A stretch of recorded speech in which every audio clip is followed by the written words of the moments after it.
এক কাপ আটা ও 5 টাকার গুঁড়ো দুধ দিয়ে আজকে আমি আপনাদের সঙ্গে খুবই সহজ একটি রেসিপি শেয়ার করব।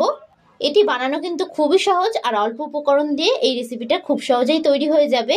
আশা করি আপনাদের এই রেসিপিটা খুবই ভালো লাগবে। তো চলুন শুরু করা যাক আজকে আমার এই রেসিপিটি। তো ভিডিওটা কোথাও স্কিপ না করে পুরোটা দেখার জন্য আপনাদের কাছে আমার অনুরোধ রইল। সবার প্রথমে আমি এখানে একটা মিক্সিং বোল নিয়ে নিয়েছি। এবার আমি এর মধ্যে মেজারিং কাপ মেপে 1.5 কাপ পরিমাণে আটা দিয়ে দিলাম। তবে আপনারা কিন্তু চাইলে রেসিপিটা ময়দা দিয়ে করতে পারেন অথবা আটা ময়দা মিশিয়েও করতে পারেন। এবার আমি এর মধ্যে দিয়ে দিচ্ছি স্বাদ অনুযায়ী লবণ ও দিয়ে দিচ্ছি 2 টেবিল স্পুন অনুযায়ী সাদা তেল। এবার আমি আটার মধ্যে এই উপকরণগুলোকে কিন্তু খুব ভালো করে মিশিয়ে নেব। আপনারা কিন্তু স্পেশালি এই রেসিপিটা বাচ্চাদের জন্য অবশ্যই তৈরি করে দেখতে পারেন। আর বাচ্চারা যদি একবার এই রেসিপিটা খায় তাহলে কিন্তু আপনার কাছে বারবার খাওয়ার জন্য বায়না করবে। তো আমার এই রেসিপিটা আপনাদের কাছে কেমন লাগলো অবশ্যই কিন্তু আমাকে কমেন্ট বক্সে জানাতে ভুলবেন না। তো দেখুন সমস্ত উপকরণগুলোকে কিন্তু খুব ভালো করে আমি আটার মধ্যে মিশিয়ে নিয়েছি।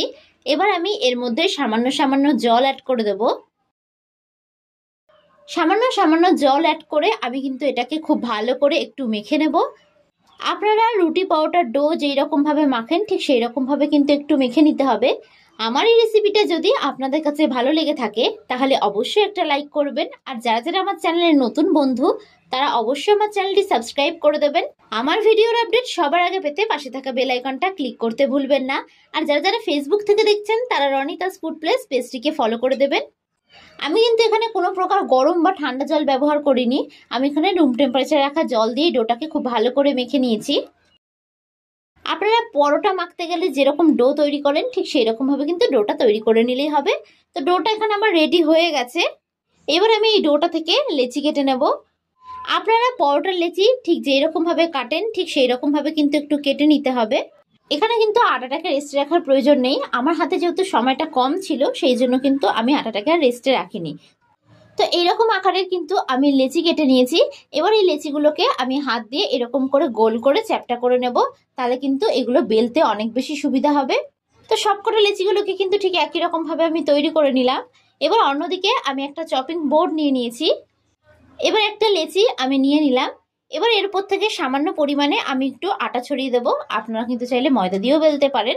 এবার একটা বেলনির সাহায্যে খুব ভালো করে একটু বেলে নেব। আপনারা রুটি যেরকম ভাবে বেলেন ঠিক সেরকম ভাবে কিন্তু একটু বেলে নেবেন। আমি এখানে একটা চপিং বোর্ডের উপর বেলে নিয়েছি, তবে আপনারা কিন্তু চাইলে কিচেন স্ল্যাপেও বেলে নিতে পারেন। তো দেখুন এইরকম ভাবে কিন্তু খুব ভালো করে আমি বেলে নিয়েছি। এবার আমি এর মধ্যে দিয়ে দিচ্ছি গুঁড়ো দুধ। এখানে আমি 5 টাকা দামের একটা গুঁড়ো দুধের প্যাকেট ব্যবহার করছি। এইভাবে দুধটাকে রুটির চারিদিকে আমি খুব ভালো করে একটু ছড়িয়ে দিলাম। এবার আমি এর মধ্যে দিয়ে দিচ্ছি চিনি। আমি এখানে গোটা চিনি ব্যবহার করেছি, তবে আপনারা কিন্তু চাইলে এখানে চিনির গুঁড়ো ব্যবহার করতে পারেন। এবার রুটিটাকে দুই দিক থেকে এরকম ভাবে ভাঁজ করে দেব। এবার ওপর নিচটাকেও ঠিক এরকম ভাবে একটু ভাঁজ করে নিলাম। এর উপর থেকে আমি একটু আটা ছড়িয়ে দেব। আমি আবারও কিন্তু এটাকে খুব ভালো করে একটু বেলে নেব। এইরকম ভাবে কিন্তু একটু বেলে নেবেন। আর ভাঁজ করার সময় একটু খেয়াল করে ভাঁজ করবেন যাতে বেলার সময় চিনি অথবা গুঁড়ো দুধ বাইরে না বেরিয়ে যায়। তো দেখুন এরকম ভাবে কিন্তু খুব ভালো করে আমি বেলে নিয়েছি।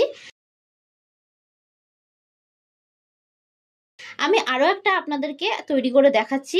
আমি কিন্তু সবসময় ঘরে থাকা উপকরণগুলো দিয়েই রেসিপিগুলো তৈরি করার চেষ্টা করি যাতে আপনাদের রেসিপিগুলো তৈরি করতে খুবই সুবিধা হয়। এইরকম ভাবে রুটিটাকে ভাঁজ করে নিলে কিন্তু বেলার সময় দুধ অথবা চিনি বাইরে বেরিয়ে যাবে না।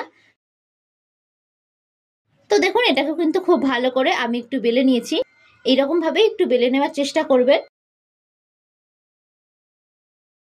অন্যদিকে আমি একটা ফ্রাইং প্যান বসিয়ে দিয়েছি। ফ্রাইং প্যানটাকে প্রথমে আমি খুব ভালো করে একটু গরম করে নেব। প্রথমে কিন্তু গ্যাসের ফ্লেমটাকে হাই রেখে আমি ফ্রাইং প্যানটাকে খুব ভালো করে একটু গরম করে নিয়েছি। এবার আমি এর মধ্যে একটা পরোটা দিয়ে দেব। এবার এই পরোটাগুলোকে কিন্তু আমি খুব ভালো করে একটু সেঁকে নেব। এক পিঠটা সেঁকা হয়ে গেলে আমি উল্টে দেব। উল্টে অপর পিঠটাকে কিন্তু খুব ভালো করে আমি একটু সেঁকে নিচ্ছি। এইভাবে দু পিঠ উল্টে পাল্টে কিন্তু খুব ভালো করে একটু সেঁকে নিতে হবে। তো দেখুন দু পিঠই কিন্তু সেঁকা হয়ে গেছে। এবার আমি এর মধ্যে সামান্য একটু পরিমাণে সাদা তেল দিয়ে দেব। এই অবস্থায় গ্যাসের ফ্লেমটাকে কিন্তু মিডিয়ামে রাখবেন। এবার দু পিঠই কিন্তু খুব ভালো করে আমি একটু ভেজে নেব। গ্যাসের ফ্লেমটাকে মিডিয়ামে রেখে পরোটাগুলো ভাজবে, তাহলে কিন্তু পরোটাগুলো খুব ভালো ভাজা হবে। তো এইভাবে কিন্তু দু পিঠই বেশ ভালো করে আমি ভেজে নিয়েছি। এরকম ভাবে একটু চেপে চেপে ভেজে নেবেন। তো তো এটা আমার ভাজা হয়ে গেছে, এটাকে অন্য একটি পাত্রে তুলে নেব। আমি আরো একটা আপনাদেরকে তৈরি করে দেখাচ্ছি। একই পদ্ধতিতে কিন্তু এই পরোটাটিও আমি ভেজে নেব। প্রথমে একটু পরোটাগুলো সেঁকে নেবেন, তারপরে তেল দিয়ে খুব ভালো করে ভেজে নেবেন। এতে কিন্তু পরোটাগুলো অনেক সময় ধরে সফট ও নরম থাকবে।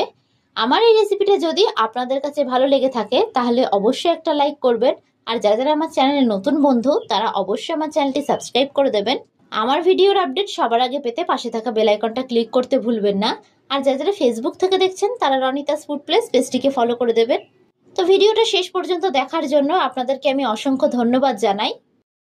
তো দেখুন খুব সুন্দরভাবে তৈরি হয়ে গেছে আমাদের আজকের গুঁড়ো দুধের পরোটার এই রেসিপিটি। তো আপনাদের কাছে আমার রিকোয়েস্ট থাকলো এই রেসিপিটি একবার হলেও বাড়িতে তৈরি করার জন্য। আর একবার খেলে কিন্তু এর স্বাদ মুখে লেগে থাকবে। তো আজকের মতন আমি বিদায় জানালাম। আবারও হাজির হব আপনাদের সামনে নতুন একটি রেসিপির ভিডিও নিয়ে। আশা করি আপনারা সকলে ভালো থাকবেন, সুস্থ থাকবেন। ধন্যবাদ।